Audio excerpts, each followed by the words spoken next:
Llegó la moto. ¿Alguna otra opinión?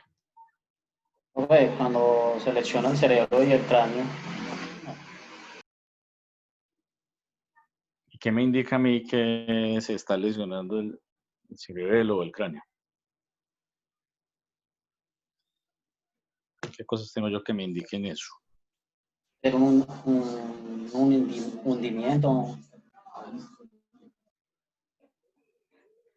Que tengo un hundimiento de la tabla del cráneo. es que se vea como una deformidad de la cabeza el momento del trauma o del accidente que haya tenido. Listo, aquí yo les hago una pregunta. Resulta que tengo un evento, un incidente como este y hay una pelea. En esa pelea, una de las dos personas golpea a la otra, la golpea en el pómulo, cerca del ojo, y la persona cae al piso. Cae al piso, pero inmediatamente se intenta levantar y lo hace muy rápido y sigue la pelea. Queda mareado 2 segundos, pero se levanta y sigue la pelea. Esta persona tiene riesgo de tener una lesión cerebral traumática. ¿Se lesionó el cerebro o no? Profe, no le escuché bien el último que dijo. Puñetazo en la cara, cae, se para muy rápido, no, en ningún momento queda inconsciente. ¿Puede o no tener una lesión cerebral traumática? Puede que sí, porque al pararse luego se cae. Sería como un poco tardío, pero sí podría tenerla. Y no sería una magnitud tan grave, pero podría tenerla. El paciente recibe un puñetazo, cae, pierde el equilibrio por el puñetazo, cae, rápidamente se para y sigue peleando. Y a ustedes los llaman al rato, que porque tiene el ojo muy hinchado y que de pronto tiene una lesión del cerebro y que mejor lo traslade. Entonces llegan en su ambulancia y les toca definir si lo trasladan o no. Hasta ahí este paciente tiene o no tiene una lesión cerebral traumática. Sí. ¿Te lo trasladamos o qué? Sí. Todos dicen que sí, o alguien no está de acuerdo.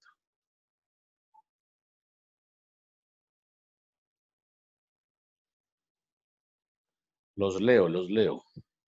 Pues no sé, puede que no. Es que eso depende pues de todo el mecanismo, cómo ocurra. Es eso, puñetazo, cara, cayó una sola vez, se paró rápido, siguió peleando. No, pues Profe, no ¿no es que siempre, no siempre, profe, porque es como decir que todos los que pelean en la UFC todos tienen algún traumatismo, pues alguna lesión cerebral traumática, ¿no? profe, yo pienso que es que todo depende de cómo uno haga pues como la valoración. Si uno ve que de pronto hay algo que está normal, es mejor llevarlo porque uno no tiene obviamente un tomógrafo ahí. Entonces es mejor llevarlo para evitar que haya de pronto una anomalía. No, el paciente dice que le duele ahí como el pómulo, tiene el ojo morado y no más. Que por demás se siente bien, que él se quiere ir para la casa, pero pues que los amigos no lo dejan. ¿Qué hacemos ahí? Profe, diría yo, ¿cierto? Que es como siempre, pues buscando como como lo peor y tratarlo de la mejor manera. No sé si me hago entender. O sea, es como en las fracturas. Uno no tiene ese rayos X para decir, sí, tiene una fractura de tal forma. No simplemente uno supone, dice posible fractura, entonces sí mismo una posible lesión se traslada y pues mejora decir que no y que luego le pase algo. Entonces siempre como que en ese tipo de trauma, sabiendo que puede, pues por el mecanismo, digamos, al caerse de aceleración, desaceleración, sí puede tener una lesión traumática. Entonces sería como lo mejor llevarlo rápido y descartarlo en un centro asistencial adecuado. Y profe, yo también estoy de acuerdo con el compañero. Les pongo otro caso. Una persona está en su cama en la noche, dormido, da una vuelta y se cae de la cama. Al caer de la cama se pegó contra un cajón del nochero. Como en el mismo cuarto dormía alguien más, pues ese alguien más se despertó inmediatamente, lo vio ahí en el piso, está consciente, todo el tiempo estuvo consciente, en ningún momento tuvo inconsciencia. Obviamente tiene dolor en el sitio donde se golpeó, en la región frontal, tiene ahí un chichón, un pequeño hematoma y ya. Esa persona tiene 50 años, no sufre nada, no toma absolutamente ningún medicamento. Y son las 3 de la mañana. Ustedes los llaman, llegan ustedes en la ambulancia, los llamaron que porque el señor se cayó de la cama y me pegó en la cabeza, que como los golpes en la cabeza son tan graves, y todo el mundo muere por eso, entonces ustedes son llamados allí a definir. ¿Lo vamos a trasladar o no? El señor dice que le duele el chichón.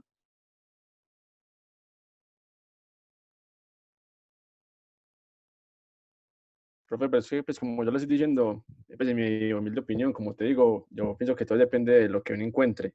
Uno va revisando, si uno ve que tiene la presión correcta, el pulso correcto, la respiración correcta, ¿qué más? Que de pronto no tenga cefalea, ¿cierto? Es como ese tipo de cosas que no vayan a indicar a mí que tengo un hematoma o algo, pues algo así. Y ahí es como eso. Pues yo Entonces, creo que, no sé, ¿cómo lo trasladamos? se podría complementar, digamos que no se encontró mayor cosa en el examen que se le mostrando allá. Bueno, no sé si aplique, pero en pediatría se maneja así como un formatico para que alguien más lo supervise durante 48 horas para pues ver si le pasa algo más y trasladarlo dado el caso. Entonces el señor no puede ir a trabajar, él tiene que ir a trabajar a las 7. Yo creo que es importante siempre llevarlo. O sea, uno, digamos, le informa, uno lo revisa y un caso uno le da como de todas maneras, uno siempre le está informando al paciente.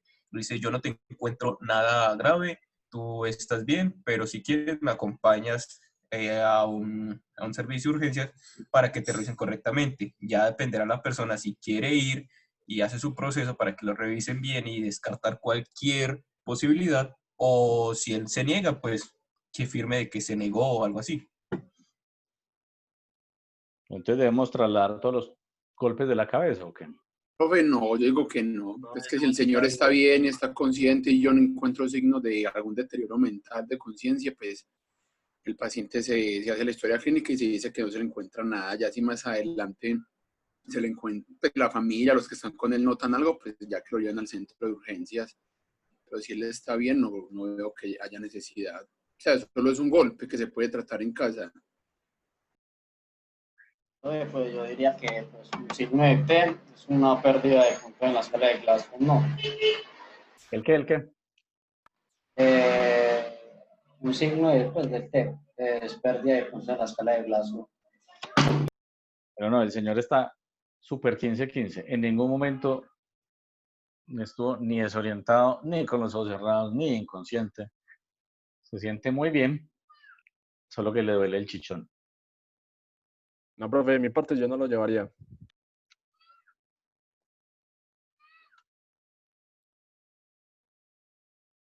Listo. ¿Quiénes no lo llevan? Votemos por el chat. Pues yo no Escriben, lo ¿lo llevo llevo tampoco. o no lo llevo? ¿Lo llevo o no lo llevo? No lo llevaría porque no tiene una lesión traumática. Listo. Los leo por el chat. Pero obviamente uno le indica que si llega a sentir cualquier síntoma, que una llame. Que siga durmiendo. Listo, que duerma. Que es muy temprano todavía.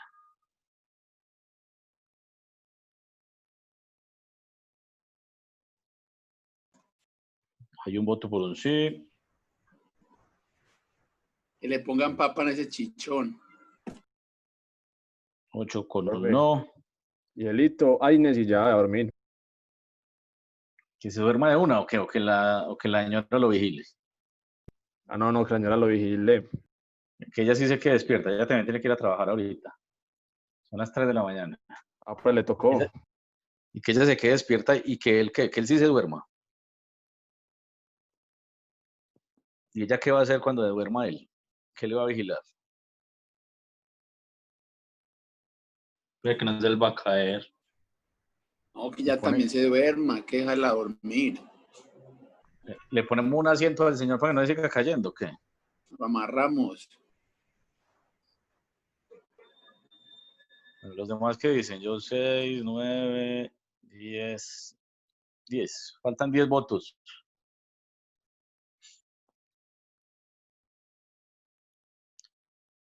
Van 2 sí, los demás no.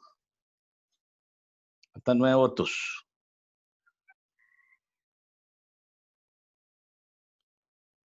Raúl dice que sí, Snyder dice que no, Misa dice que no, Carlos Martínez dice que no, Brian Galeano dice que sigue durmiendo, Leon Gallo dice que no, Luna dice que no, Dani Patiño dice que no, Brian Galeano de nuevo dice que no, Carlos Hernández dice que no. ¿Quién fue que dijo sí? Rolley dijo que sí. Muy bien. ¿Los demás están durmiendo ya?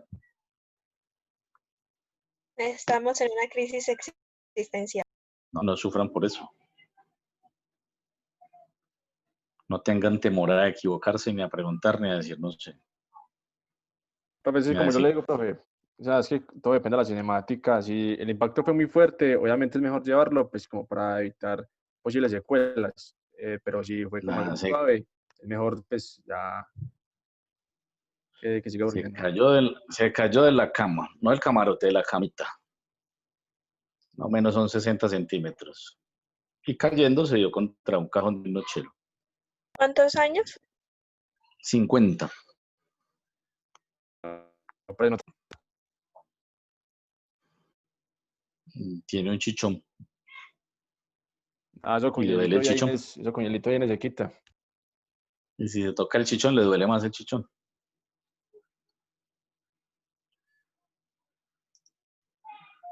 Muy bien. Resulta que epidemiológicamente la lesión cerebral traumática en los países del primer mundo son la primera causa de muerte en esa franja de 1 a 49 años.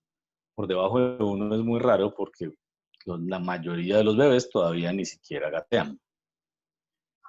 La tercera causa de muerte en todas las edades, la lesión cerebral traumática combinada. En países en desarrollo, obviamente, depende de qué, de lo de siempre, de los niveles de violencia urbana, de la presencia de grupos ilegales y de si hay conflictos internos, los cuales Colombia tiene los tres.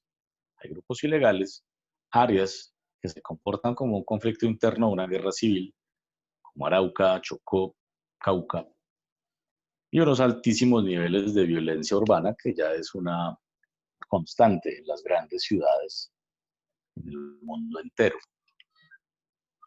En los Estados Unidos equivale a 1 millón de consultas por año. La combinación de lesión cerebral traumática y politrauma es hasta de un 70%. O sea, tener un compromiso de otro sistema y que alguno de los dos amenace la vida. El 75% son lesiones leves y el 30% restantes se dividen entre moderado y grave, afortunadamente. El 16% de los pacientes es hospitalizado y el 9% fallece. Y hay un porcentaje muy, muy importante de secuelas neurológicas y de secuelas cognitivas. Y ya vamos a ver la relevancia de estas secuelas neurocognitivas, que son poco evaluadas y poco detectadas en los pacientes con lesiones leves. Esto es en los Estados Unidos, en un periodo de tiempo del 2002 al 2006. Las causas de lesión cerebral traumática ya fueron la primera causa fueron las caídas, y allí hay una franja importante de personas mayores, incidentes de tránsito, chocar contra algo, o sea, los peatones, ataques y un 21% entre otros y desconocidos, en ese estudio pues que hace los CDC en los Estados Unidos. Vamos a ver a lo largo de la presentación diferentes publicidades que tienen que ver con la sensibilización sobre la necesidad del uso del casco, lo cual es bastante infrecuente en nuestra ciudad. digamos que tenemos un evento en el que, de nuevo, hay una pelea, y en esa pelea, uno de los dos sufre un trauma en la cabeza y cae. Entonces ahí nos debemos preguntar si entonces el Chavo del Ocho tuvo lesiones cerebrales traumáticas en cada capítulo, no sé, 2, 3, 4, 5, 6, o si simplemente sufría traumas en la cabeza, o si por el contrario tenía una lesión cerebral traumática repetida y puede llegar a desarrollar demencia temprana. Entonces, con ello,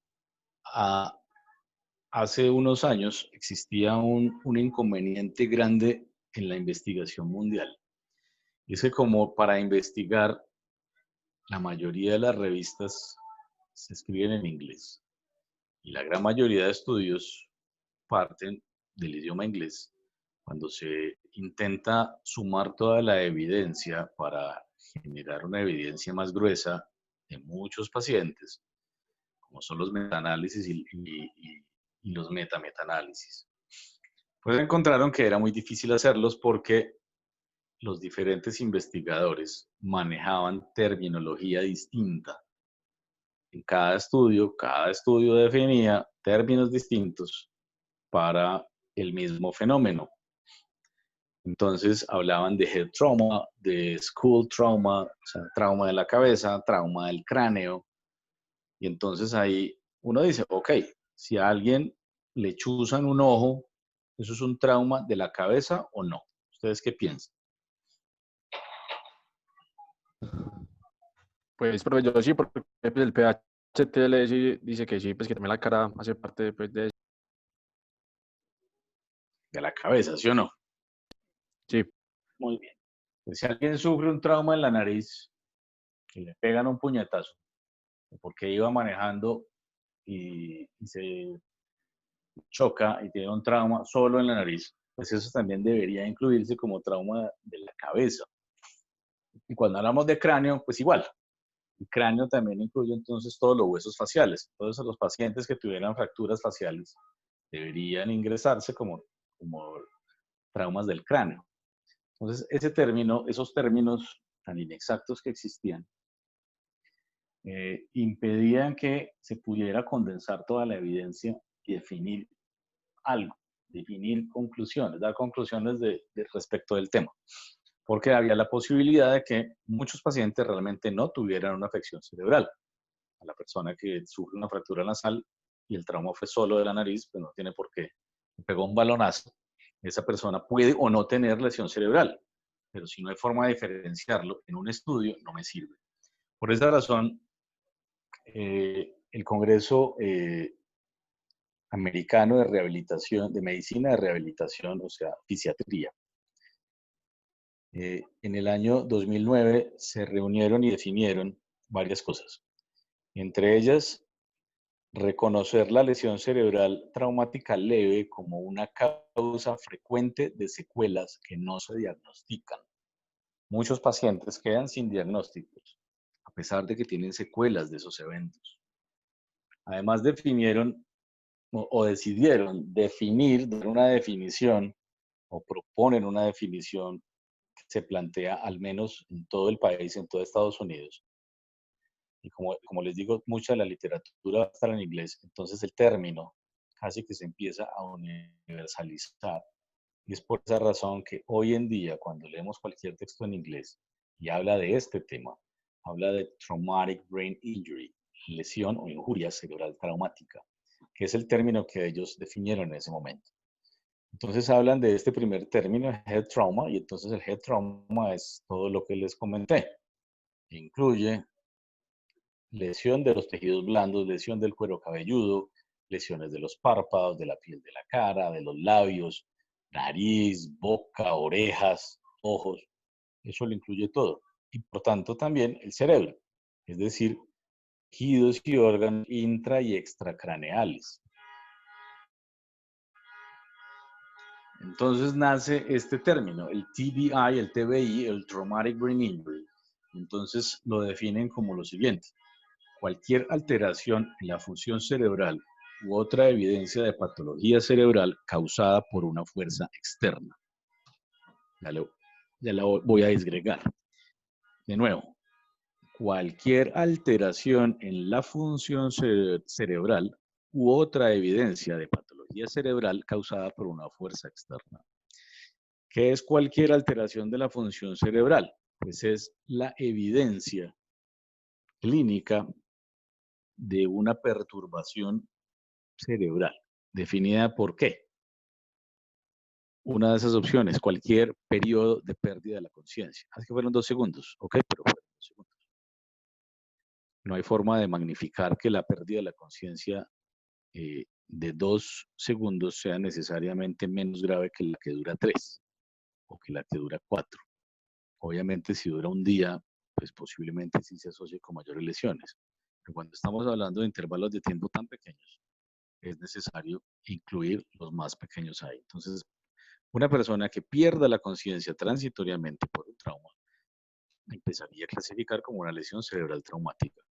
Cualquier pérdida de la memoria para eventos inmediatamente anteriores al trauma, lo que denominamos amnesia retrógrada, o posteriores al trauma, es la amnesia anterógrada.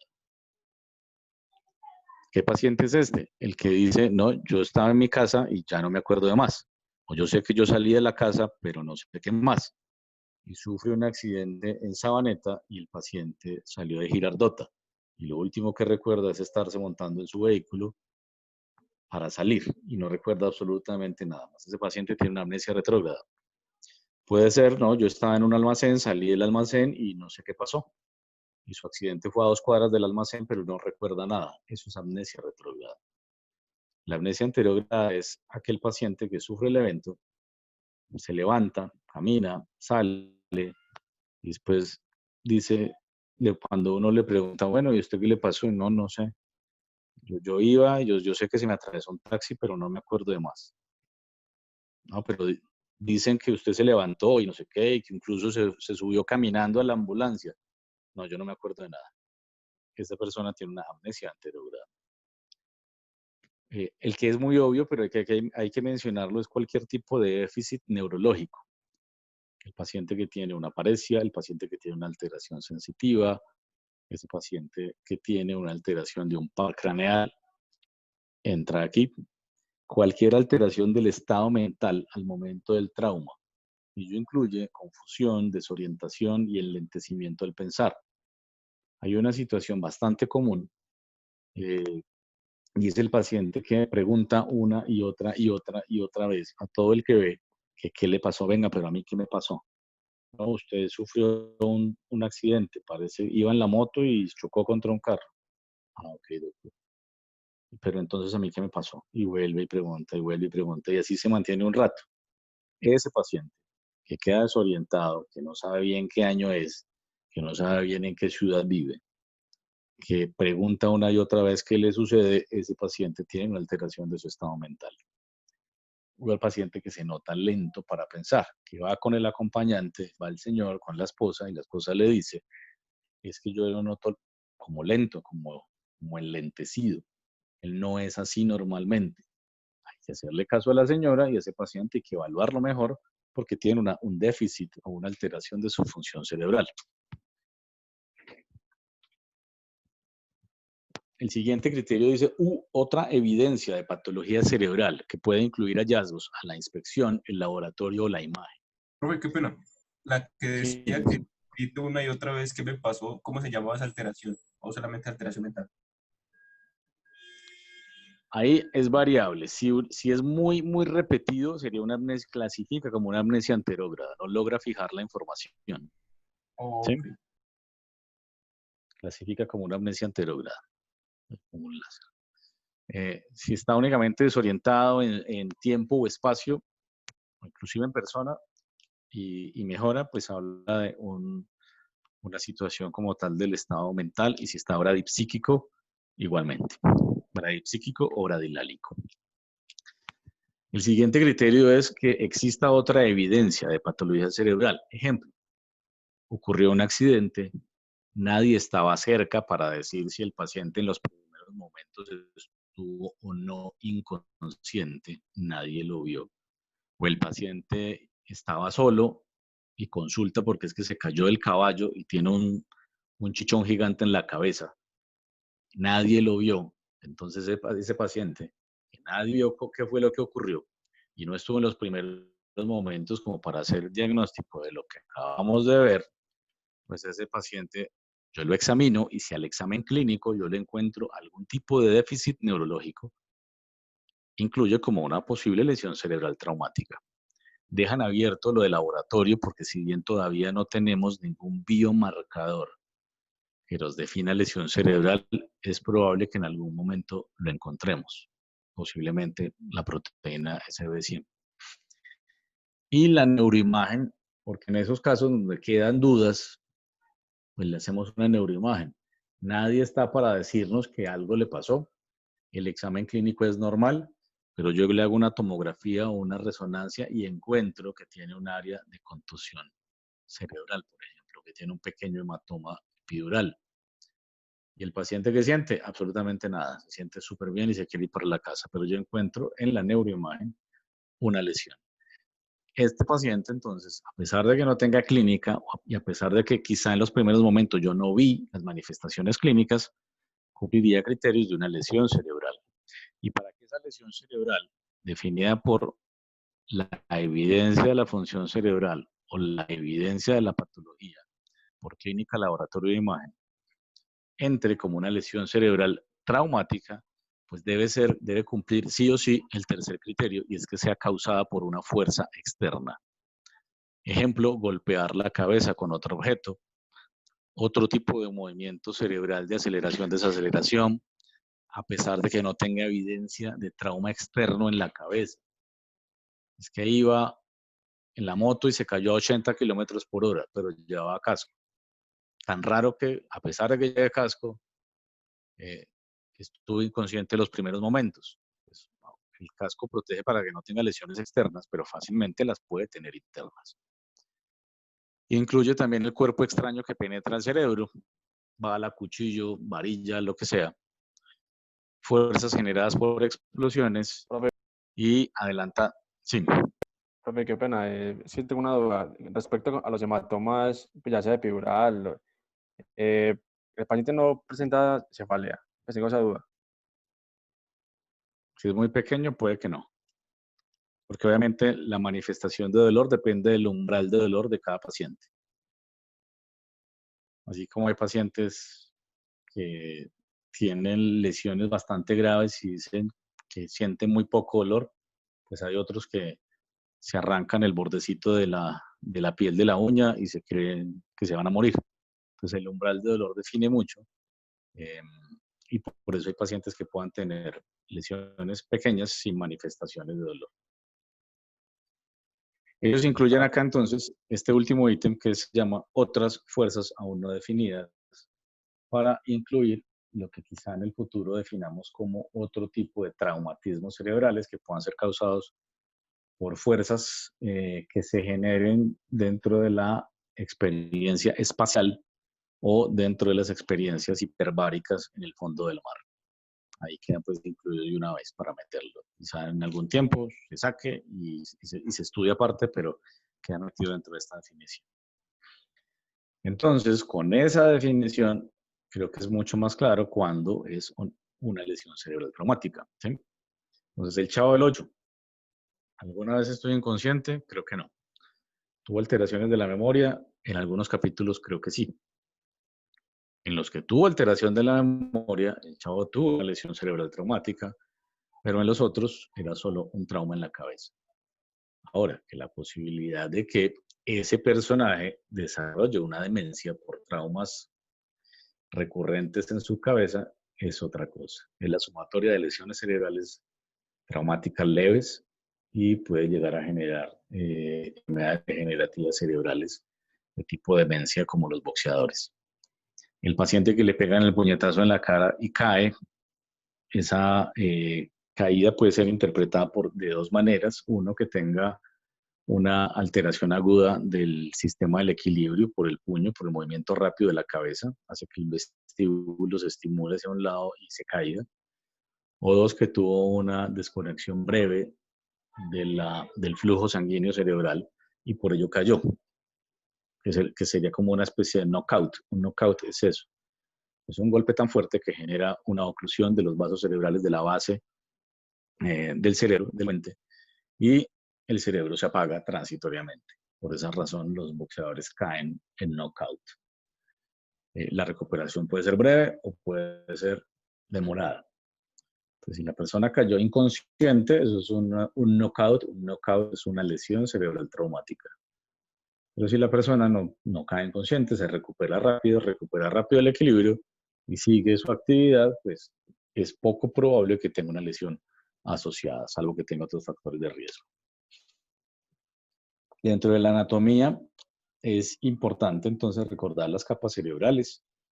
Creo que fue el semestre pasado que había una confusión generada por otra clase, donde les hablaron de una ubicación diferente de las meninges. Por eso vamos a repasar. Las capas del cráneo desde afuera hacia adentro son la piel con el tejido capilar, el pelo, un tejido celular subcutáneo muy pequeño, muy corto, el hueso, como tal, el cráneo, la bóveda craneal, y por debajo de la bóveda craneal viene adherida a la bóveda craneal la primera capa meningea, la dura madre. Debajo de la dura madre viene la segunda capa meningea, la aracnoides, y adherida sobre cada pedacito del tejido cerebral pegada al cerebro. La dura es pegada al hueso, esta es pegada al cerebro, viene la pía madre. ¿Sí? Esas son nuestras capas y lo que tenemos. Y el líquido cefalorraquídeo circula entre la aracnoides y la pía madre. Por esa razón, todo sangrado entre la pía madre y la aracnoides, es decir, por debajo de la aracnoides, o sea, hemorragia subaracnoidea, lo veremos metido en las circunvoluciones cerebrales, porque está sobre la pía madre.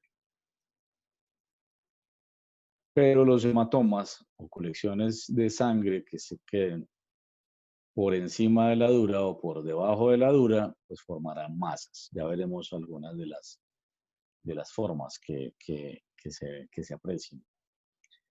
Esto es importante, este es un corte del cráneo visto desde arriba. Vemos acá los huesos que conforman la base del cráneo.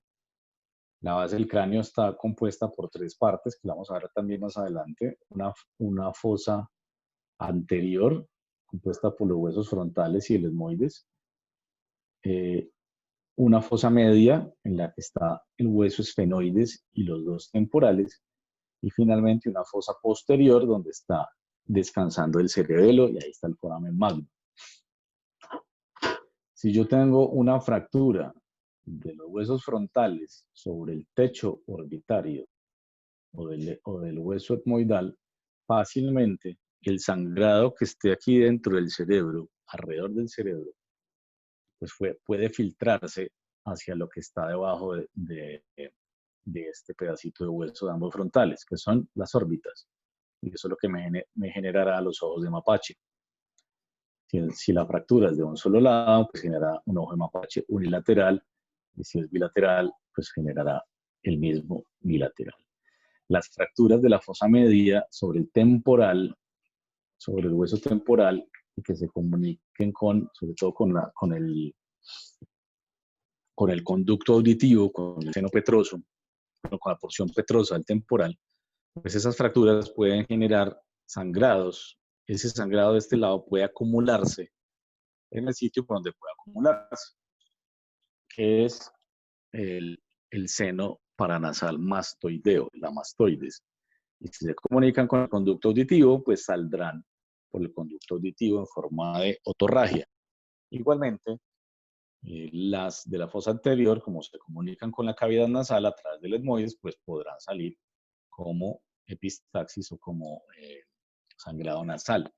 Igualmente, si tengo una comunicación del líquido cefalorraquídeo en cualquiera de estas dos fosas, puedo tener rinolíquida u otolíquida como signo de lesión de la base.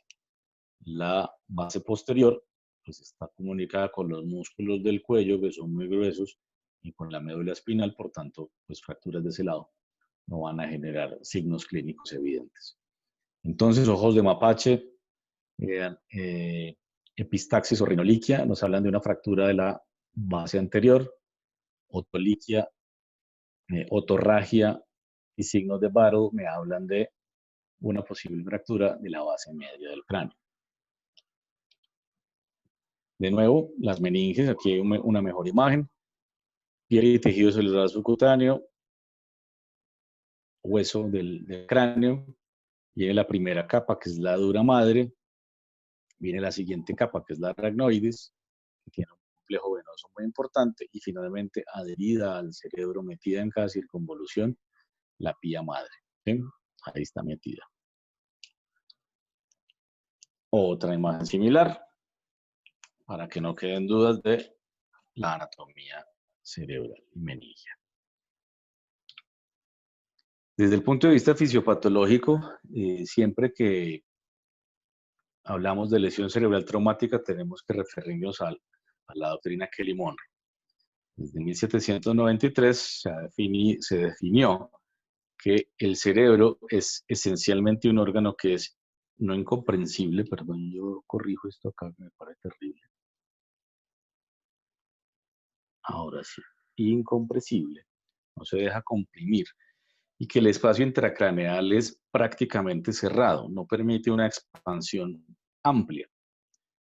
Por lo tanto, el volumen dentro del cráneo se mantiene por la sumatoria del tejido cerebral, la sangre y el líquido cefalorraquídeo. De eso depende el volumen intracraneal y por tanto las presiones. El cerebro nos va a dar el 80% de ese volumen, el líquido cefalorraquídeo el 10% y la sangre el 10%. Yo puedo aumentar el cerebro porque se edematiza, porque tengo un tumor, porque tengo una infección. Puedo aumentar el líquido cefalorraquídeo en casos de hidrocefalia, o puedo aumentar la cantidad de sangre, como en el caso de los hematomas. Cualquiera de ellos que aumente, pues va a aumentar ese volumen súbitamente y empezará a elevarse la presión dentro del cráneo. Hay unos mecanismos compensadores que tienen todos los tejidos, y son dos propiedades que son la elastancia y la compliance. Elastancia es qué tanto se deja estirar y compliance es qué tanto se deja comprimir. Son dos características físicas. Y algo que se llama el sistema de autorregulación cerebral, y es la propiedad que tiene el tejido cerebral en conjunto de aumentar o disminuir el tamaño de los vasos sanguíneos, generar vasodilatación o vasoconstricción, para mantener el flujo sanguíneo cerebral. Entonces, resulta que la presión dentro del cráneo está definida por la presión arterial media menos la presión intracraneal. Es decir, la posibilidad de yo perfundir mis tejidos está definida por estas dos características, y usualmente los valores normales están entre 70 y 80 milímetros de mercurio. Esta presión de perfusión cerebral entonces equivale al flujo sanguíneo cerebral por la resistencia vascular cerebral. Cuando yo modifico esa ecuación, me queda entonces definido que el flujo sanguíneo cerebral es igual a la presión de perfusión sobre la resistencia vascular cerebral. Ese flujo sanguíneo cerebral debe estar siempre por encima de 50 mililitros por 100 gramos de tejido por minuto. Ese es el flujo que yo debo tener para mantener una adecuada función cerebral. Cuando el flujo baja de 50, empieza a sufrir todo el tejido cerebral un proceso de hipoperfusión, y rápidamente inician procesos neurotóxicos que desembocarán en apoptosis neuronal y muerte celular muy, muy rápido. Cuando está por debajo de 20, hay un compromiso muy importante y empiezan mejor dicho, se pierden las funciones cerebrales que dependan de ese tejido. Si el tejido que depende de esa perfusión es el del movimiento de un brazo, pues perderé la movilidad del brazo y quizá la sensibilidad, dependiendo del área cerebral comprometida. Y si baja de 10, empieza a haber muerte neuronal rapidísima. Entonces, por esa razón es sumamente importante mantener el flujo sanguíneo cerebral. Entonces, el cerebro tiene la capacidad de regular esta presión intracraneal, modificando la producción de líquido cefalorraquídeo y cerrando o abriendo los vasos sanguíneos, para que ese volumen que habíamos mencionado de cerebro, sangre y líquido, al disminuir quizá la sangre y el líquido, pues puedo tolerar mayor cantidad o mayor masa cerebral, pero eso tiene un volumen crítico, es decir, no puedo tener grandes aumentos de ellos porque no tengo cómo expandirme.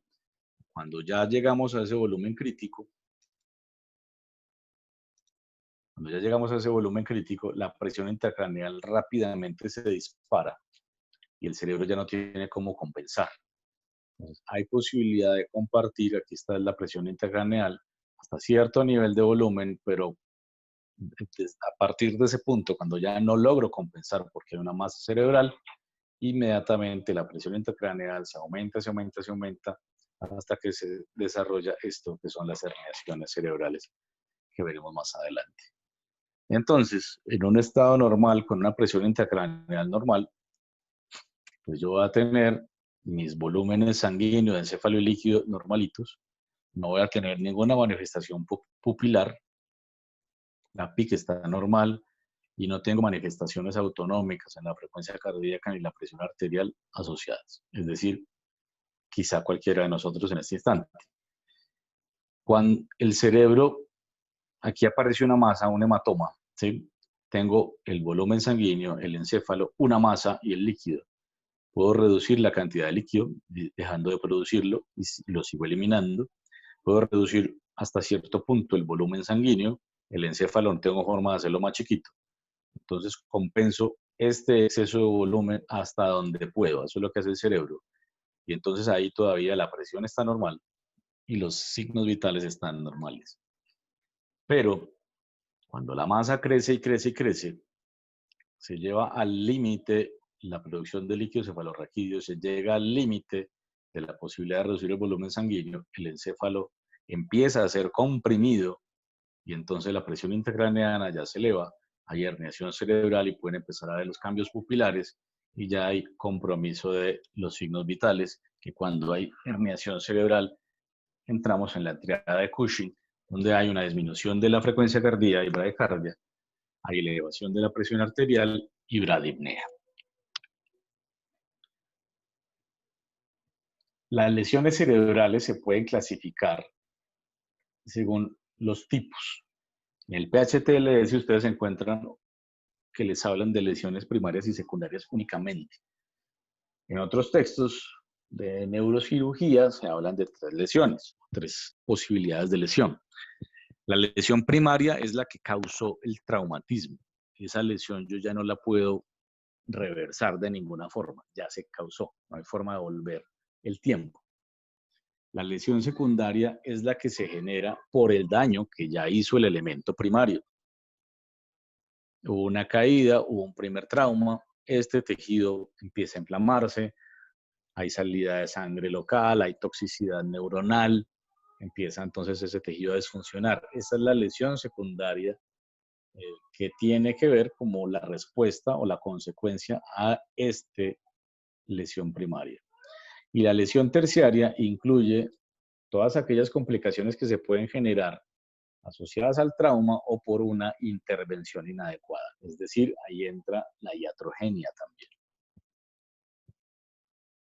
Si tiene cerebro, úsalo, usar o no el casco, un daño cerebral o la muerte puede ser la diferencia. Entonces yo puedo clasificar mi lesión cerebral traumática de acuerdo a la biomecánica, en abierto, cerrado. Normalmente el abierto pues va a tener comunicación a la cavidad cerebral, pero resulta que hay algunos traumatismos cerrados que pueden generar comunicación con la cavidad craneal, ¿sí? Y también lo puedo clasificar según la gravedad. Dentro de la biomecánica de las lesiones, en ese traumatismo cerrado hay que entender que uno de los mecanismos más importantes que vamos a tener acá son los eventos de aceleración, desaceleración. Y hay que entender que el cerebro, como vimos en cinemática del trauma, es un órgano que está allí flotando en ese líquido.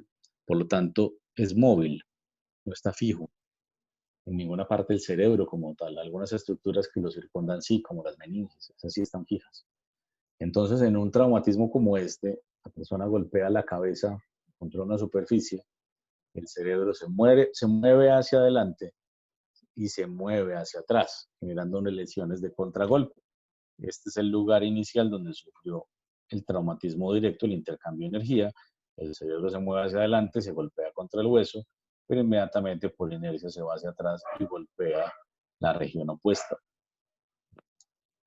En otro tipo de traumatismos, como los verticales, yo también voy a tener ese movimiento como circular del cerebro, permitiendo la posibilidad de que el traumatismo migre a través de toda el grosor cerebral, siguiendo este patrón, a pesar de que sea desaceleración.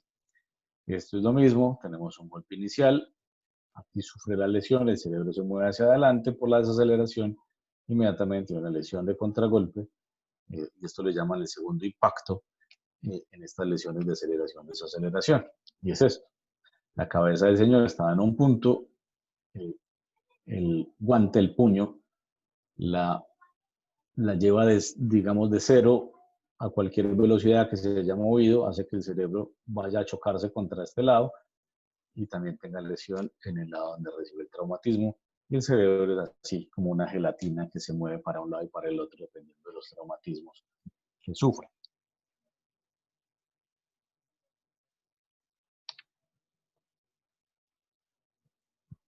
Las lesiones donde más fácilmente se puede lesionar, entonces, van a tener que ver con esos puntos fijos, y los puntos más fijos están acá en el cuerpo calloso, que es esta comunicación de uno y otro lado, que comunica ambos lados del diencéfalo. Y la zona de unión del tallo cerebral, es ahí donde yo puedo tener lesiones asociadas por aceleración, desaceleración, en ese tipo de movimientos. Este es el mismo gráfico, hay un movimiento que genera entonces un traumatismo en unas porciones y un traumatismo en las regiones posteriores. De nuevo, cráneo sufre un trauma, el cerebro se mueve hacia el lugar del trauma y después se desplaza hacia el otro lado. Lesión de contragolpe. Yo puedo tener entonces lesiones cerebrales contusas que generen además fracturas de cráneo, y al generarse la fractura, pues la fractura puede ser lineal de una sola capa. Recordemos que el hueso del cráneo en esta porción tiene 2 capas corticales. Pues puede fracturar solo la cortical externa y la interna, puede ser completa, puede desplazarse o no desplazarse, puede ser deprimida, hay elementos óseos que se hunden, puede ser abierta, hay elementos óseos que salen y permiten una comunicación, puedo tener objetos empalados. Y estas serían las lesiones que yo puedo ver. Estas son esto es una tomografía, aquí hay un edema cerebral importante, estas son estas áreas blancas que no se ven al otro lado, eso es sangre, estas son contusiones cerebrales que vemos en este lado, en este se ve un poco mejor. Aquí, si ustedes ven, este lado se ve más delgado que este otro, todo esto es un chichón, una porción muy hinchada de la cabeza que tiene un hematoma subgaleal, un hematoma pues debajo del cuero cabelludo, debe tener herida porque aquí hay aire entre el músculo y la piel. No es fácil saber si hay fractura o no, pero sí está esta imagen es de un hematoma epidural muy pequeño, ¿sí? Así que el trauma inicial fue de este lado, sobre el lado izquierdo. En las imágenes, el paciente siempre va a estar acostado con la cabeza detrás de su pantalla y los pies sobre la cara de ustedes. Entonces este es el lado izquierdo, este es el lado derecho. Aquí fue el traumatismo inicial, por eso hay un hematoma, hay edema acá y hay estas contusiones. Y estas contusiones del otro lado son posiblemente lesiones de contragolpe. Vemos en uno y en otro lado. El trauma abierto penetrante pues es aquel que va a lacerar o a lesionar el tejido cerebral porque llega hasta él directamente. Llega hasta él y puede llegar a atravesarlo. Y entonces en algunos casos vamos a encontrar objetos empalados sobre el cráneo, objetos que entraron en el cráneo y ya están allá, como este caso de este señor que le enterraron un cuchillo. Este, por ejemplo, son proyectiles. Pues, en el escanigrama, que es como una especie de rayos X inicial que toma el tomógrafo, pues da esta imagen. Vemos que allí está el proyectil localizado en la región occipital. Y en este otro vemos otro proyectil que está posiblemente en la porción, no sé, quizá ventricular, no sé. En tomografía, todo lo que sea metal da esta imagen, da estos destellos que impiden ver la tomografía de forma adecuada.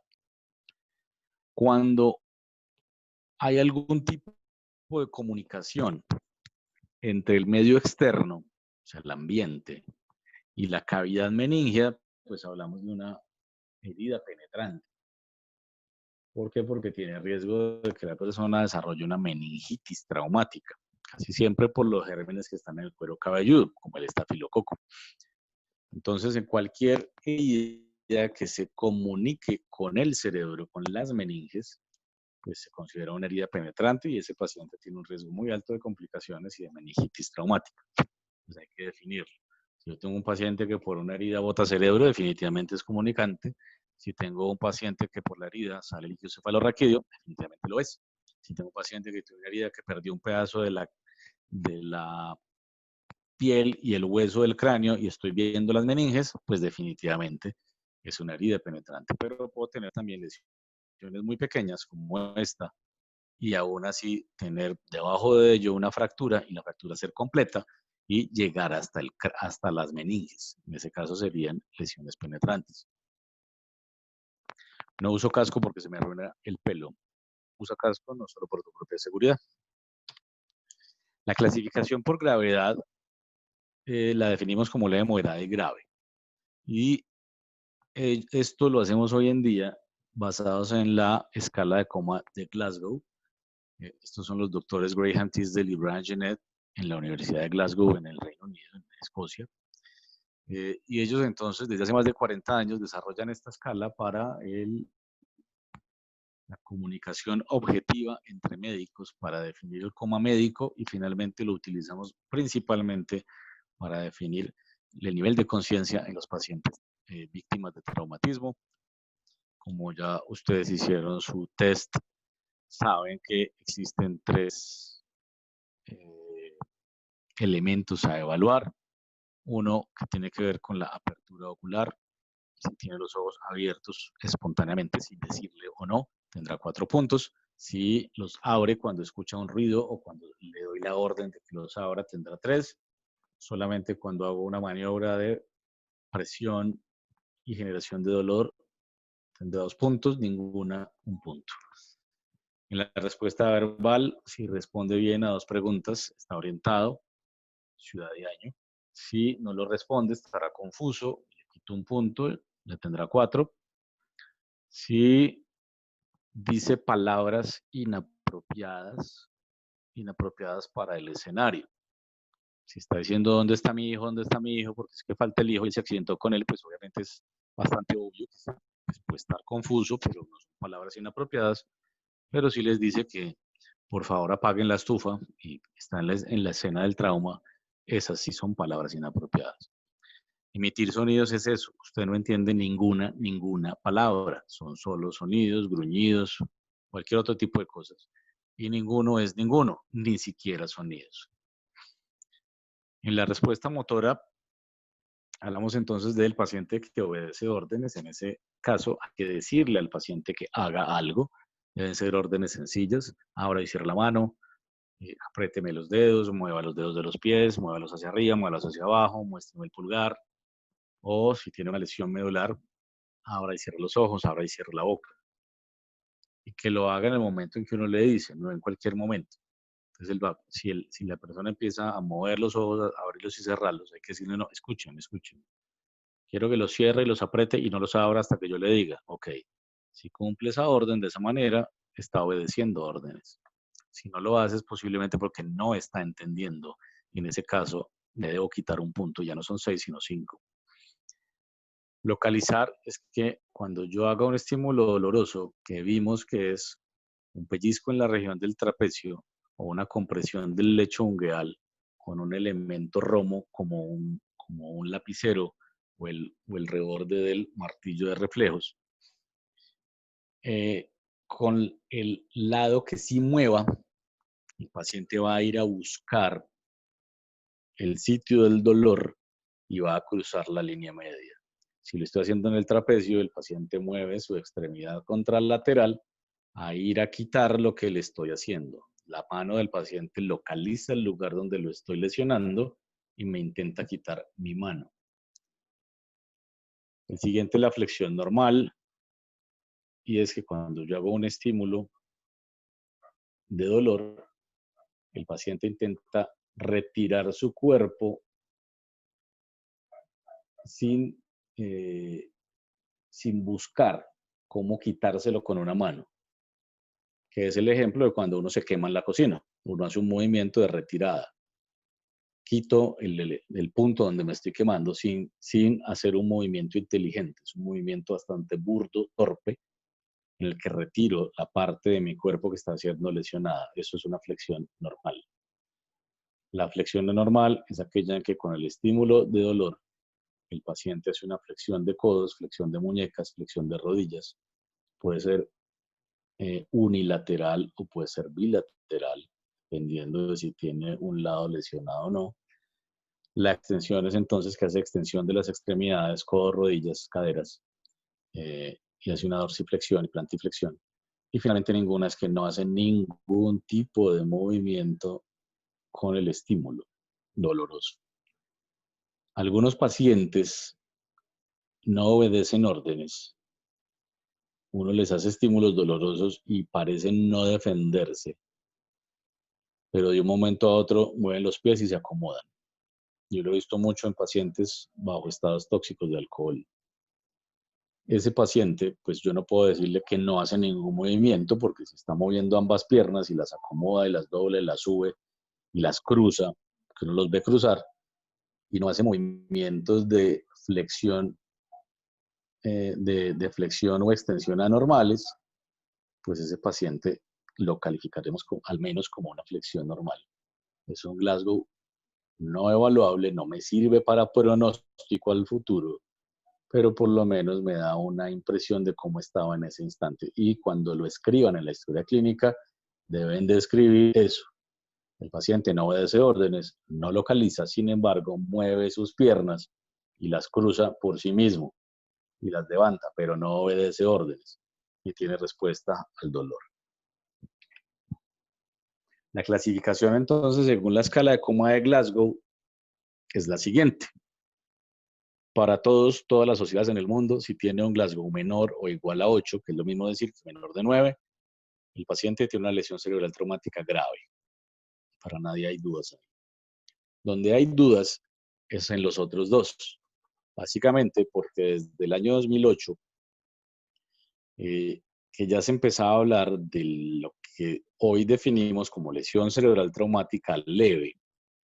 El Colegio Americano de Urgentólogos y el Centro de Control y Prevención de Enfermedades sacan su clasificación de la lesión cerebral traumática leve, en la que definen que si el paciente para que el paciente pueda ser clasificado como leve, tiene que tener un Glasgow de 15/15. Y dan como una segunda opción que el paciente tenga un Glasgow de 14/15, pero que ese Glasgow deprimido en un punto mejore después de 2 horas. Por tanto, si un paciente lleva 6 horas del trauma y sigue confuso, o 6 horas del trauma y sigue somnoliento, yo debo clasificarlo como una lesión moderada. La posibilidad de que tenga lesiones que dejen secuelas, no necesariamente que vayan a requerir cirugía o manejo en UCI, pero que vayan a dejar algún tipo de secuela, ya son mucho más altas en ese tipo de pacientes. Listo, entonces lesión cerebral traumática leve es ese paciente que tiene un Glasgow de 15/15 o 14/15 que mejora al 15/15 en las siguientes 2 horas. Más de 2 horas, no. Y ese es otro, ahorita, si alguien más desea exposición, para que me hable de la escala de TEC Level, cuál es la clasificación del CDC y el ACEP. No uso casco porque me hace ver como bobo. La lesión secundaria, entonces, es aquella que se generó, o que se va a generar como respuesta a la lesión primaria, a lo que generó el trauma. Y entonces tenemos la toxicidad local, y es la liberación de radicales libres, de grandes cantidades de neurotransmisores que son tóxicos, que van a generar apoptosis neuronal, y tiene que ver con la lesión directa, con el tejido defendiéndose, inflamándose y respondiendo. Y lo otro son los efectos de masa y las herniaciones, definidas por hematomas, edema, ¿sí? Esas son las lesiones secundarias. Volviendo a las meninges, estas son las meninges. Si hago un corte y extraigo todo el tejido cerebral, vascular y demás, y dejo el hueso y las meninges, así se vería. Tengo una porción central que prácticamente divide el cerebro en dos, dejando una comunicación aquí. Esto es anterior, esto es posterior.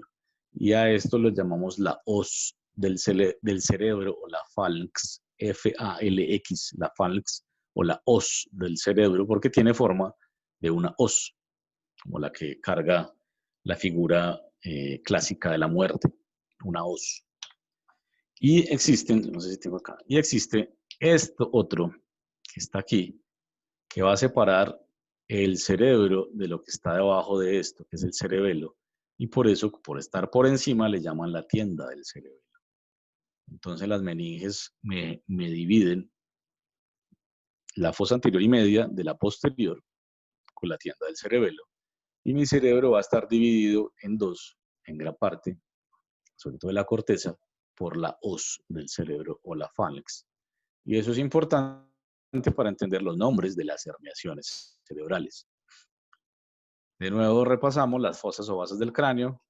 Tengo una anterior, por lo tanto las fracturas anteriores me van a dar ojos de mapache, epistaxis, rinoliquia. Las fracturas de la media, de la base media, me van a dar el signo de Barrow, me van a dar otoliquia y otorragia. Y entonces miramos acá lo de las herniaciones cerebrales, que son estas. Yo puedo tener, si aquí en la mitad está la hoz o la phalanx, entonces todo movimiento de tejido cerebral que se vaya por debajo de la phalanx hacia el otro lado, yo voy a hablar de hernias subfalxinas. Pero en este caso no sería falxinas, sino falcinas, con C, subfalcinas. Entonces toda hernia que se vaya por debajo de la hoz se denomina una hernia subfalcina. Se iría por debajo de este punto, por aquí, debajo de esta cosa blanca.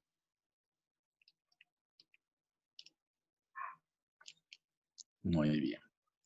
Las hernias entonces que se empiecen a pasar el tentorio cerebeloso se llamarán transtentoriales, atraviesan el tentorio, ¿sí?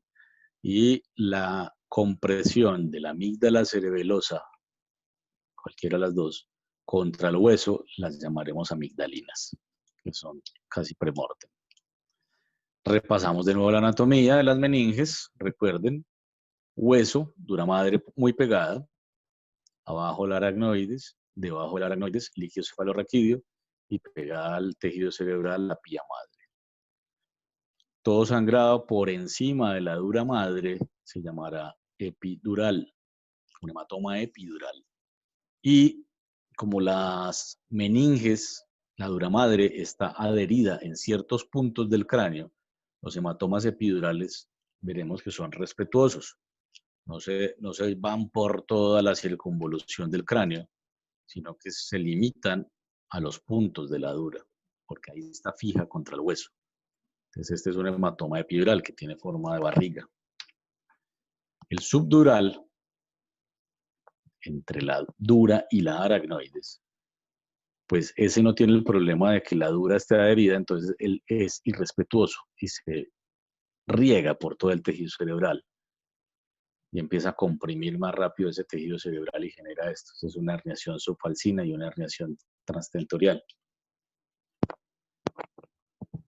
Las hemorragias en el espacio subaracnoideo, recuerden que ahí está el líquido cefalorraquídeo, entonces toda la sangre se riega al espacio donde está el líquido cefalorraquídeo y se va a meter entonces en todas las circunvoluciones cerebrales. Ocurre esto. Se mete por ahí, se mete por acá, se mete por acá. Y es por eso que en las tomografías yo lo voy a ver como manchas por todo lado, siguiendo las circunvoluciones. Una contusión cerebral puede ser así como se ve acá externa, es literalmente un golpe del cerebro, pero también puede tener hematomas dentro. Yo hago un corte de este cerebro y veo allí un hematoma. Y las veo en la tomografía así, como unas zonas de sangrado, como las vimos al principio. Eso es lo que va a ver, esas son contusiones cerebrales.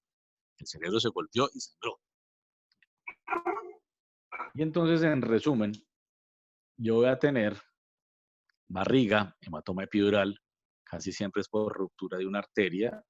El más común es aquí en la región temporal y es por ruptura de la arteria meningea media, una fractura del hueso temporal, de la escama del temporal en lo que llama la gente la sien. Y allí, por lesión de la arteria meningea media, se forma un hematoma grande, rápidamente expansivo. Tiene forma de barriga, es un hematoma epidural limitado por las zonas donde está pegada la dura. El subdural no es irrespetuoso, no tiene esos límites, entonces por eso se va por otro lado. Aquí quedó como mal dibujadito. Vamos a ver que la forma usual es de semiluna o de banano. La hemorragia subaracnoidea que se mete en las circunvoluciones y las contusiones intracerebrales o hematomas intraparenquimatosos que lo vemos dentro del cerebro. Ese es como el resumen. Entonces es esto. En forma de, aquí lo ponen como un limón, realmente es como de barriga, en forma de limón o barriga, es respetuoso, llega hasta ahí, de ahí no puede pasar, porque la dura madre está pegada al hueso, entonces de ahí no puede pasar, se acumula, más grande, más grande, más grande, más grande, pero de aquí no pasa. Mientras que el subdural es irrespetuoso, usualmente se describe como en forma de, aquí lo ponen de banano, pero realmente es de semiluna, como un cuarto menguante de la luna. Por eso se los puse acá. Si tiene forma de barriga, que comprime el cerebro, es un hematoma epidural. Y si tiene forma de semiluna, que comprime el cerebro, es un hematoma subdural, de la forma rápida de reconocer. La lesión terciaria, entonces, tiene que ver con los fenómenos que pueden asociarse al trauma, sea porque el trauma los está causando o porque el paciente se cayó de un caballo y quedó tirado en un potrero y nadie lo ha encontrado todavía, lleva 3 horas y está inconsciente, entonces ya está deshidratado, por ejemplo, o está hipoglicémico, o quedó en una mala posición, está respirando mal y está hipoxémico, o porque tiene una lesión asociada en el pulmón y por eso está hipoxémico, o porque tiene sangrado y entonces está hipovolémico. Y las lesiones terciarias son estas: hipoxemia, hipotensión, hipoglicemia. Esas aparecen en su texto de PHTLS todavía como lesión secundaria, las dejan ahí. Estas lesiones, si bien pues, tienen que ver con el estado clínico del paciente, no reconocerlas y no tratarlas se denomina iatrogenia, daño hecho por el personal sanitario.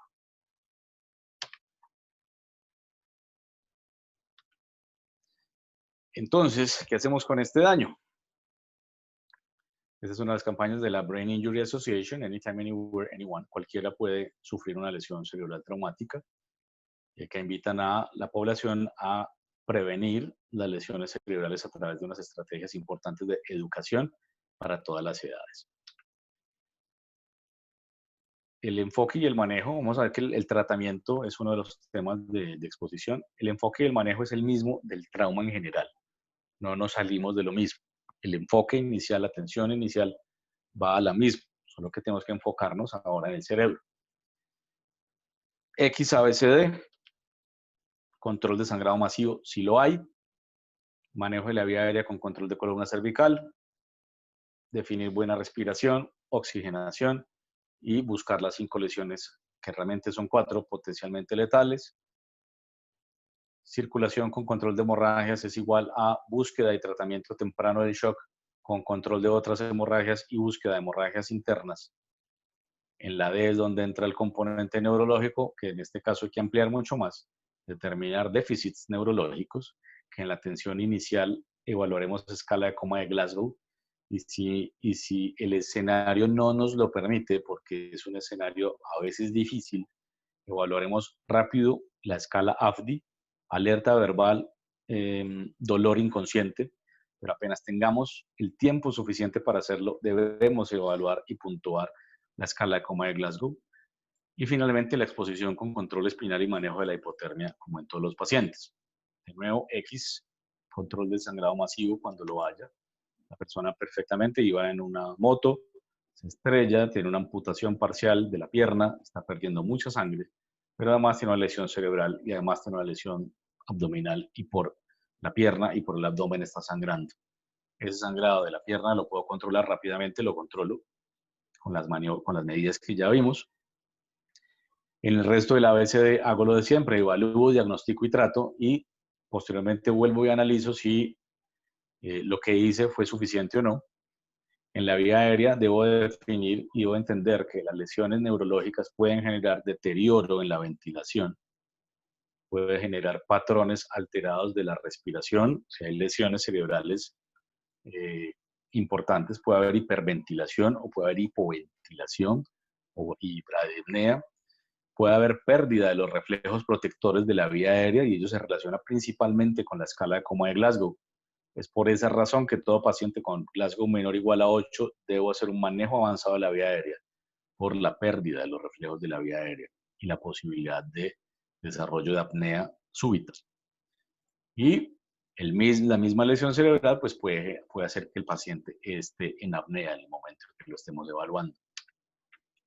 Y por tanto, hay que entender que las lesiones cerebrales pueden llegar a necesitar un manejo avanzado de la vía aérea y que la evidencia nos indica que para el manejo avanzado de la vía aérea tengo dos opciones, el uso de dispositivos supraglóticos y la intubación.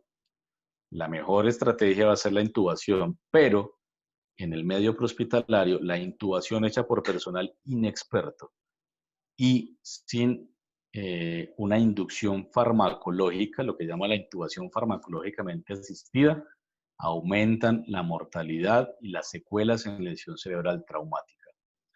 Por tanto, si en prehospitalaria yo no cuento con la experiencia ni con los recursos tecnológicos y farmacológicos para hacer una intubación, la intubación no será la mejor opción para mi paciente con lesión cerebral y de hecho con ningún otro tipo de patología traumática.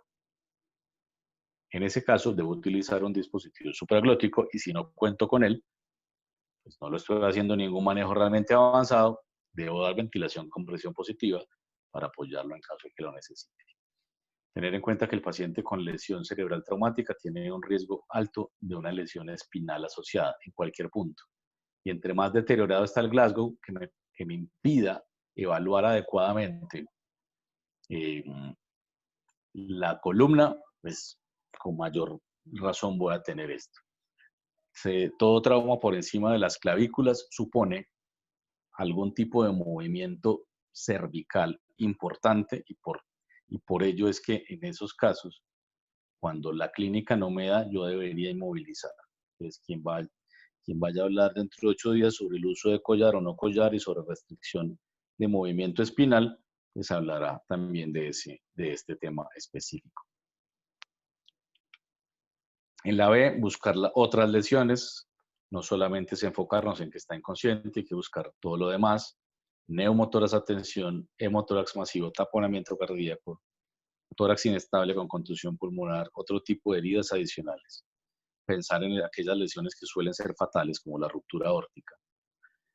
Si el paciente está hipoxémico o yo sospecho que está hipoxémico, y sospecho ¿por qué? Pues porque no tengo pulso oxímetro, porque el pulso oxímetro está en la ambulancia y yo no lo bajé, pero veo que tiene una lesión cerebral, inicio oxígeno tempranamente con un sistema que me permita tener una FIO2 alta desde el principio. Una vez que yo confirmo la saturación, pues puedo definir titular o desmontar, inclusive si es el caso, el oxígeno que ya inicié. Si el paciente tiene un mal patrón ventilatorio o tiene un Glasgow menor o igual a 9, iniciar ventilación con presión positiva. Si el paciente está respirando espontáneamente a pesar del Glasgow y yo no tengo cómo intubarlo, pues no lo ventilo. Le conecto el BBM y verifico que su patrón respiratorio sea suficiente como para permitirle oxigenar. En esos casos, con esos pacientes, lo ideal sería no utilizar un BBM, sino un dispositivo Jackson-Rees, que hace que el paciente, cuando empieza a deteriorarse su componente ventilatorio, todavía pueda generar presiones negativas y abrir y entrar el oxígeno. Entonces, lo ideal sería un Jackson-Rees. Pero como lo más común es un BBM, pues toca utilizar el BBM. En esos casos, el paciente casi no está movilizando oxígeno, toca empezar a apoyar con presión positiva. En la C, recuerden que en los pacientes víctimas de trauma, la principal causa de choque es el choque hipovolémico hemorrágico. Ahí hay que pensar, en eso hay que pensar siempre, de primerazo. En alguna parte está sangrando, lo vea o no lo vea. No tiene hemorragia externa, voy y busco los sitios ocultos. Grande, huesos largos, femores y húmero, tórax, hemotórax masivo, abdomen y pelvis. Y el abdomen, recordar que puede ser el abdomen intraperitoneal o retroperitoneal, que son dos cavidades diferentes, y que la pelvis en ese caso se comporta como una cavidad adicional. Entonces, hay que pensar en eso. Si tiene choque, piense primero en sangrado. ¿Qué más va a buscar? Neumotórax atención y taponamiento cardíaco.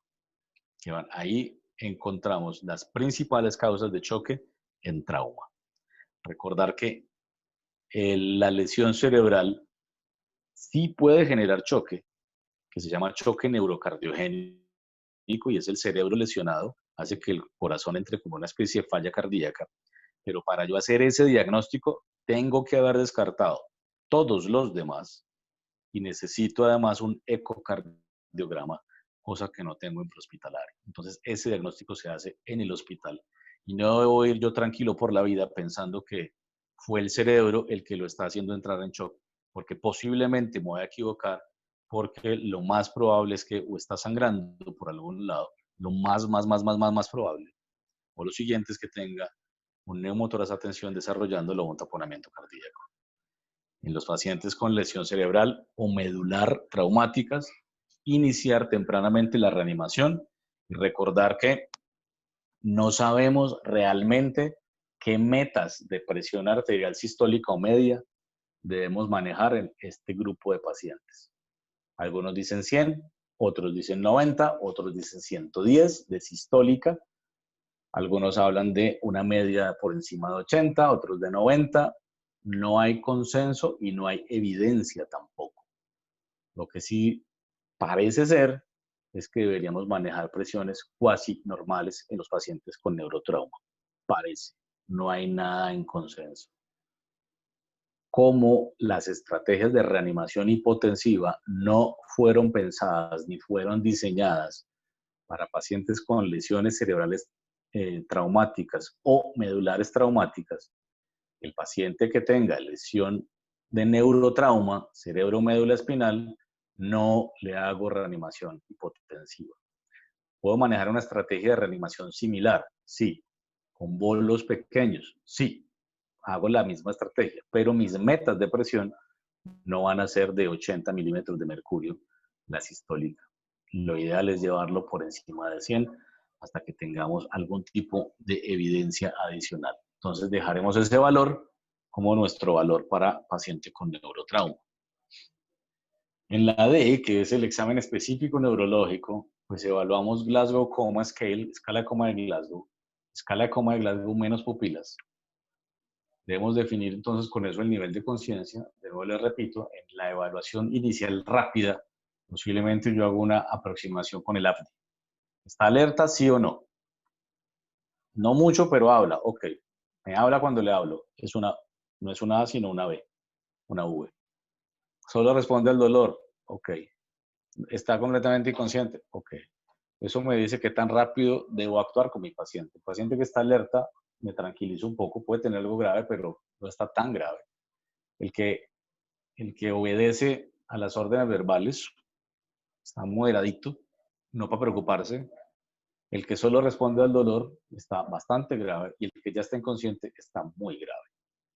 Apenas tenga el espacio, debo hacer una evaluación de la escala de coma de Glasgow adecuada. Y debo definir, cuando la escriba en la historia clínica, si en el momento en que tomé la escala de coma, el paciente estaba, 1, normoxémico o no, y 2, normotenso o no. Si el paciente está hipoxémico o hipotenso o hipoglicémico, al momento de mi evaluación de la escala, mi escala yo la puedo puntuar, pero no me sirve para establecer un pronóstico, saber si mi paciente de pronto se va a morir o no, porque para eso sirve la escala de coma de Glasgow. Entonces yo voy a anotar, me dio 11/15, pero estaba hipoxémico.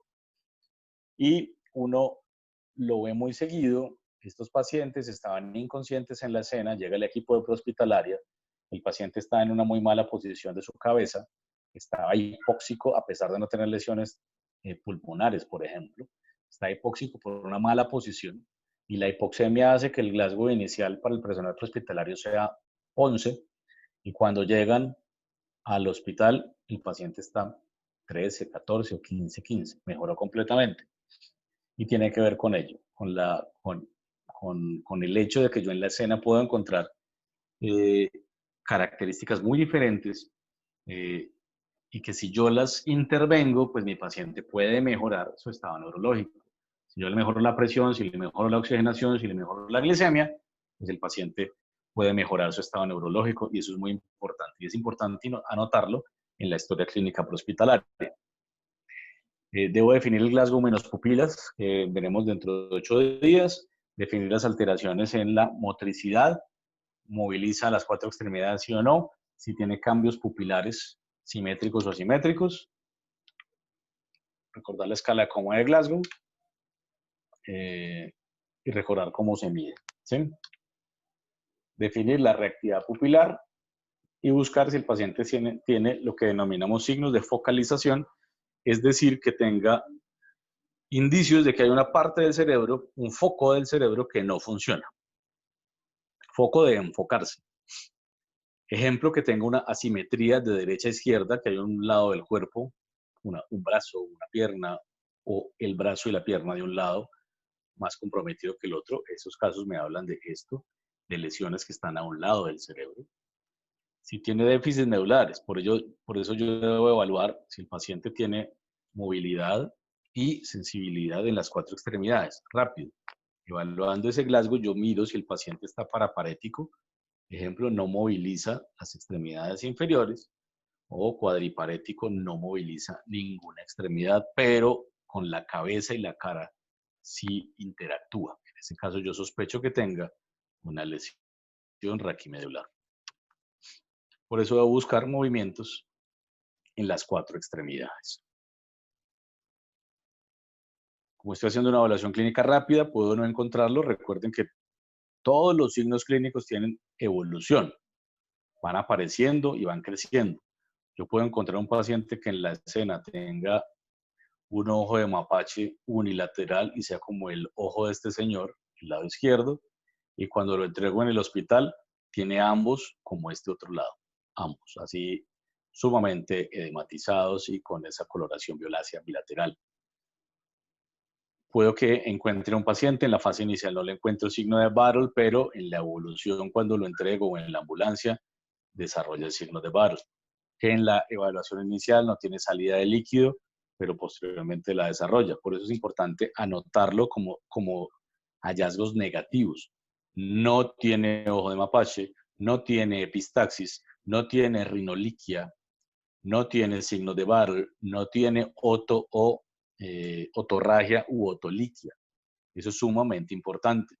Igualmente, si evalúo las pupilas de tantos milímetros simétricas, genero una herniación en los siguientes minutos y lo entrego ya con herniación. Ok, lo desarrolló hace 5 minutos, que fue mi última toma de signos vitales, por ejemplo, o de evaluación clínica. Es sumamente importante definirlo y definirlo en el tiempo porque todo esto es un proceso evolutivo, va apareciendo. Hay que exponer a mi paciente, hay que retirar la ropa para revisar todas las áreas ocultas y, por supuesto, hay que evitar la hipotermia en mis pacientes. Muy bien. Hasta ahí. Preguntas. dudas, inquietudes, comentarios, sugerencias y demás. ¿O ya murieron? Profe, ¿qué era lo que es el signo de Barol? Esta es una oreja, este es el pelo y esta es la región mastoidea. Es tener una equimosis en la región mastoidea. Me habla de una fractura que compromete la porción petrosa del temporal y puede asociarse o no a salida de sangre por el conducto auditivo externo. Ah, listo, profe. Es bastante infrecuente, uno no lo ve mucho realmente, inclusive en pacientes que tienen por tomografía las celdillas mastoideas llenas de sangre. Es más fácil verlo pues en niños más que en adultos, pero ese es el signo de Barrett. Una equimosis en la región retroauricular y mastoidea, acá sobre la mastoides. ¿Más preguntas? ¿Más inquietudes? Profe, qué pena, ¿me puede repetir la otra tipo de hernia? Es que esa es la hernia sulfacini, ¿cuál es la otra? Transtentorial. A ver si esto escapa aquí.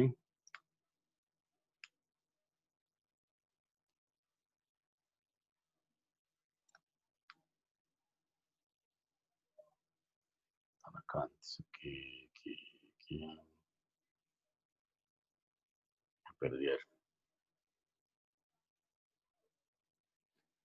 Me perdieron las hernias. Aquí están.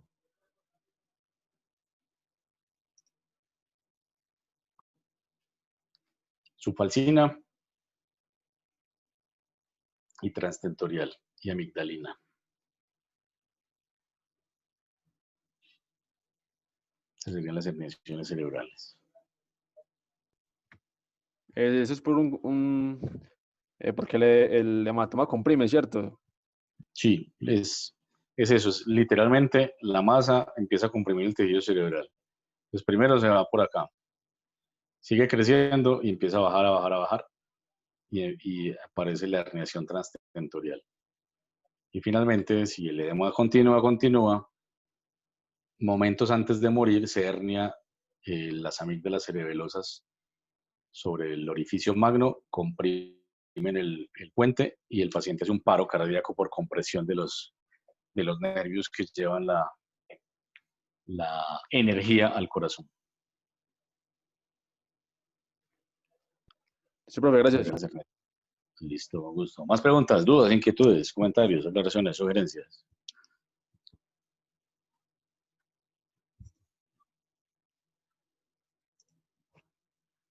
Muy bien. ¿Qué me dice acá? Profe, usted decía que el hematoma epidural tiene forma de barriga, ¿cierto? Sí, Y el subdural era en forma de luna, de media luna. tal cual. Y entonces yo tengo una inquietud. Entonces, un hematoma subaracnoideo, ¿cómo se vería?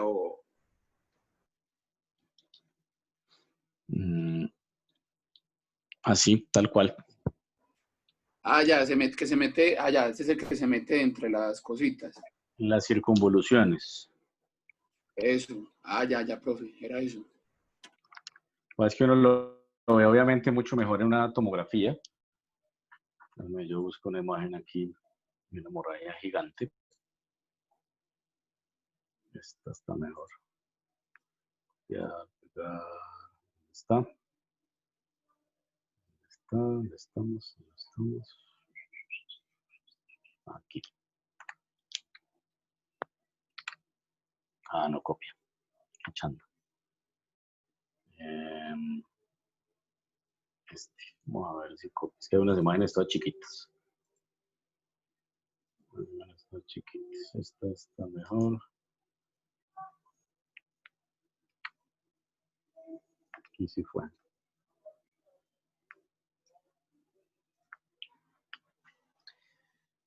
Esta es la cisura de Silvio, el valle silviano, ¿sí? Yo aquí veo que tengo sangre aquí en esta circunvolución, se mete por aquí, se mete por acá, se mete por acá. En este caso, pues es por una hemorragia de origen vascular, no traumático. Entonces tengo además en los sitios por donde circula el líquido cefalorraquídeo, que esta porción acá se llama la cisterna supracelular, es por encima de la hipófisis, por encima de la silla turca, entonces por eso me genera esta imagen como de estrella. Entonces por eso veo el sangrado por aquí, pero este sangrado pues ya incluso salió, esto es sangre por acá en las circunvoluciones, esa es una hemorragia subaracnoidea. Porque esta no es la típica de trauma, sino de una lesión vascular. Entonces esa puede ser causada por un aneurisma. Esa de la imagen, sí. Esa de la imagen es causada por un aneurisma.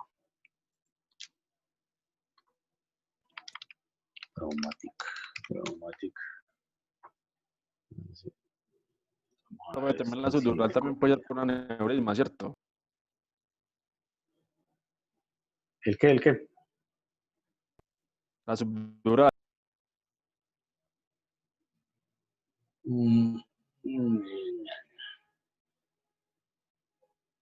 Es muy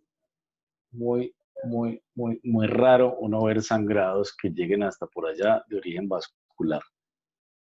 Usualmente tienen que ser vasos demasiado grandes para que drenen hasta ese lugar.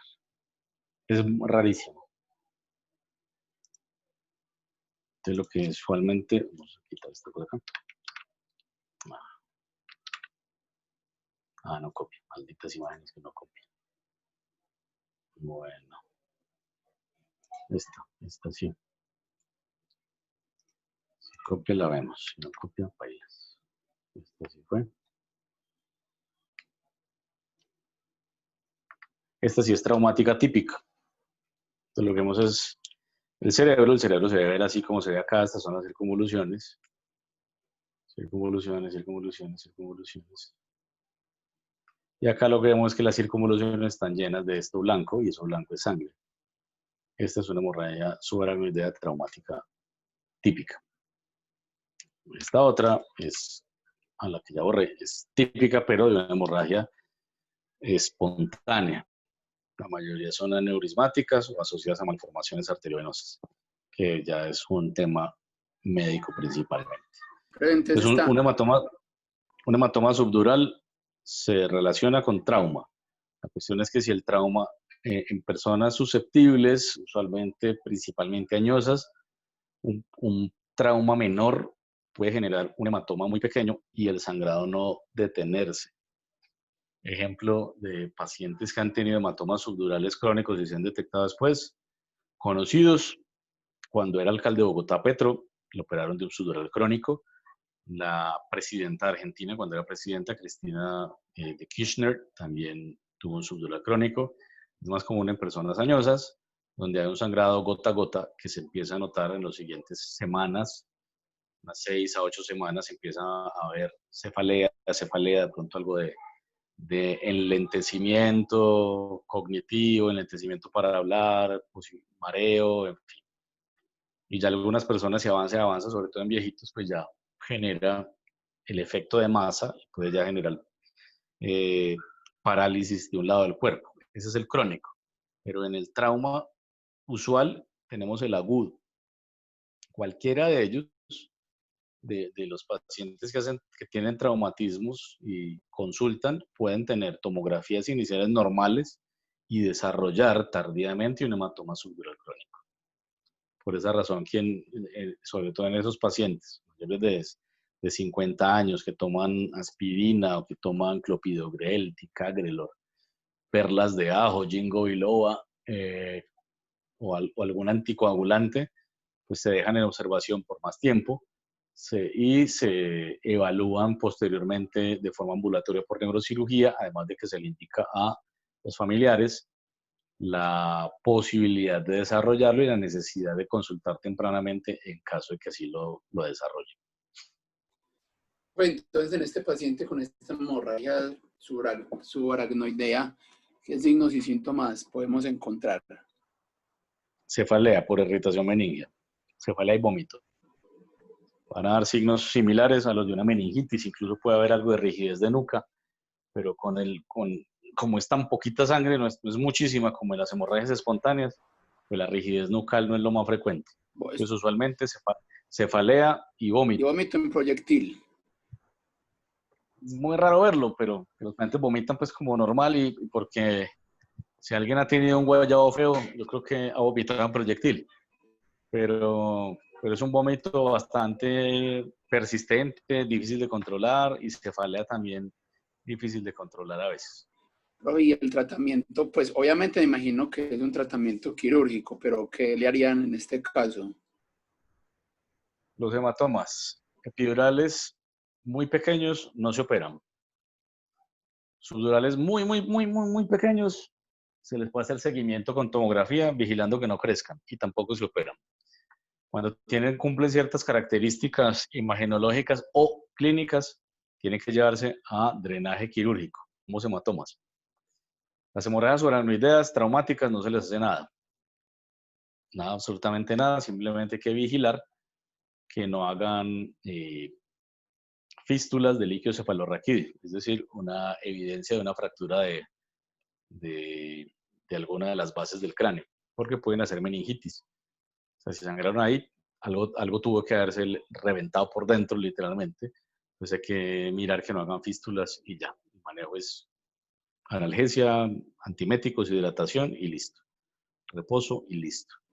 Cualquiera de los pacientes, tenga la lesión que tenga o inclusive sin lesión en la tomografía, que sea clasificado como lesión cerebral traumática leve, puede tener secuelas neurocognitivas. Y ese es el otro tema que voy a poner aquí. ¿Alguien más quiere exponer? ¿Se puede repetir, profe? O pues usted dijo que le iba Si a... no, pues si no hay nadie más que diga yo. Entonces sí, Sí, ok. Entonces, ¿qué tema sería, profe? lesión cerebral traumática leve, cómo se define y secuelas posibles. ¿Cómo se define y qué más, profe? Secuelas posibles. ¿Y eso sería para qué fecha, profe? También para dentro de 8 días, Dios mediante. Reviso el chat. Ana me dice que le está escribiendo. Ana María Suárez. ¿En dónde? En el WhatsApp. O el chat ¿O en de ahí. dónde? ¿O en el chat? De ahí, sí. A ver, chat.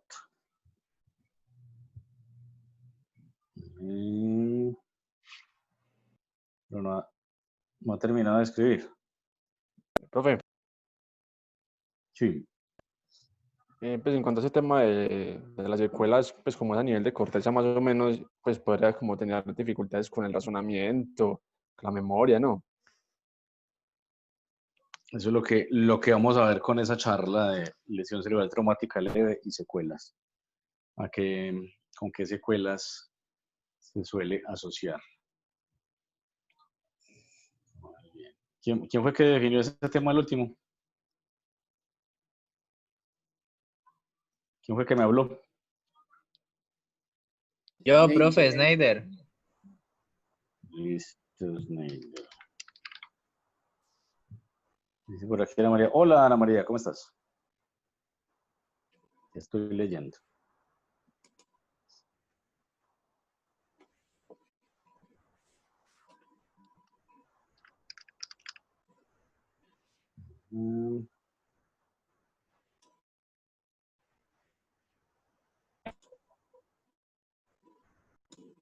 Ana María está sin micrófono.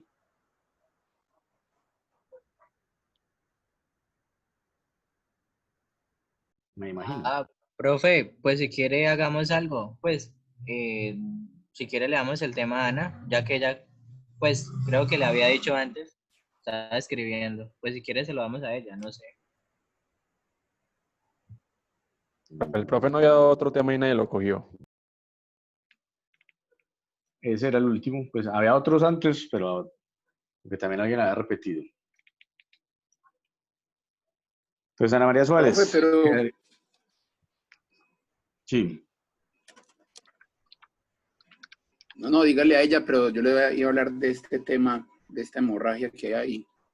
Bueno, entonces, Ana María Suárez, quedas con lesión cerebral traumática leve y secuelas. ¿Listo? Muy bien, Profe. sí. Os escucho. Ah, ok. No, es que Anita me había dicho que si de pronto lo podríamos exponer los dos, pero no, pues si usted dice que ella, pues ya. Es que es muy breve. Ok. Revisar los parámetros de CDC y revisar las secuelas y ya. La idea es que no nos demoremos con eso. ¿Están más preguntas, dudas, inquietudes, comentarios?